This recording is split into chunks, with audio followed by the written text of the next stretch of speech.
Hello, Beatrice. Just how does this PCR testing kerfuffle in Shanghai work? So, welcome to the new normal. Yep, we're standing here in line. What are we doing? Queuing for COVID test. We're queuing for the COVID test. And unfortunately it doesn't open up for another 10 minutes or so we get to make new friends, I guess, as we wait in line to get our complimentary nose and throat scratch. And you gotta, because if you don't get the 72-hour COVID report, you can't go in any buildings, you can't get on any public transportation. Hey, Future Snarky here. Actually, it's worse now. Now your QR code actually has a time on that shows you how long it is since your last PCR test. So even though my QR code is still green, if it goes past 72 hours, I can't get on any bus, any public transportation, any building. I'm cornholed if that goes past 72 hours. And they're making you scan in at every public place. So you can't even cheat with a screenshotted QR code. Nope. Okay, back to past Snarky now. See these guys over here? Little, uniform guys. They're sitting there waiting to check your little QR code, make sure it's under 72 hours. If it isn't, hit the road, Jack. That's right, boys and girls. It's time to Ask a Ninja.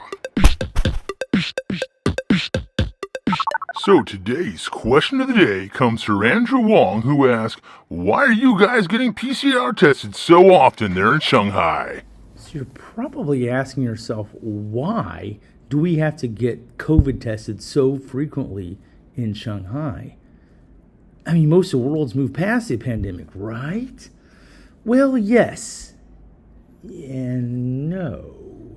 You see, China has what we call a zero COVID policy, which means they're not going to allow any COVID to come into China, but it's already here. So the only way we can combat this is by testing, like rabbits breeding, like all the time. There's only 30-some cases in Shanghai, a city of 26 million. So where are these new cases coming from? Yeah, I don't know. And it doesn't matter, because you still got to do it. You don't do it, you can't go anywhere. You can't do anything. So get with the program and do it. Mask up for safety. Well, that's different. So how does that work?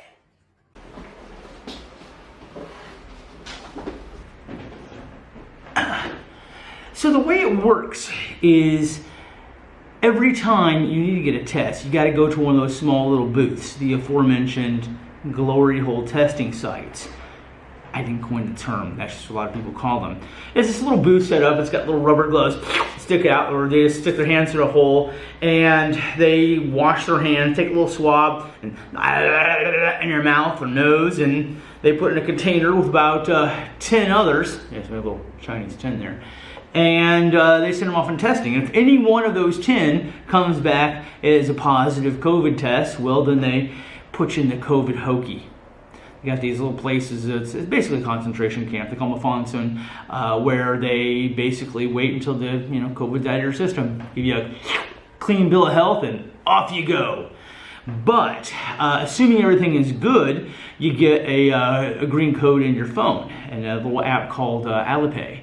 The locals call it Jerfabao. Alipay, don't leave home without it, 'cause you can't. Once you got that code, you can just, use the camera on your phone and scan anywhere. You just go up to this store, and they all have the same QR code. You just walk up, scan your phone, and it'll show the code. And my code right now should be, my code's green. So that means I'm good to go everywhere. And again, it'll show 24, 48, or 72 hours. After 72 hours, in theory, you can't go anywhere at all. Once you've gotten the code, in theory, you're COVID-free. I say in theory, because here's the problem with that, is 26 million people, and there's only, 30 cases in all of Shanghai right now. And supposedly, all of them are in captivity. That means in theory we shouldn't be able to catch it from anyone, right? Well, not so much. The way it's kind of turned into is if there is a suspected case, they will turn your code red. If you are a close contact with someone who has a red code, you also get a red code and they haul you off to the pokey. Or they just put you into a short lockdown. Remember the lockdown we had in Shanghai? Yes, the one that says, we're not going to lock down. And then, oh yeah, we're going to lock down, but for only 4 days. And did we say 4 days? We mean 2 months. That lockdown. If they don't take you away to the COVID camp, they will put you in a lockdown in your building for either 2 or sometimes up to 7 days, depending on if you are a close contact or what we call an associated contact. And this is all kind of turned into a numbers game at this point. Because if we can get hauled off to lockdown or the COVID camp by close contact or associated contact, then honestly, what do I need this for at this point, right? I mean, what is this doing? It's not to prevent anything because, again, there's only 30 cases in this town. And there's only 30 cases, I can't possibly catch it. So it's kind of turned into a little bit of a numbers game. And I don't think many people are even scared of catching COVID anymore. Because the rest of the world has kind of showed us at this point the COVID's kind of watered down to such a degree that if you get it, it's kind of a bad cold.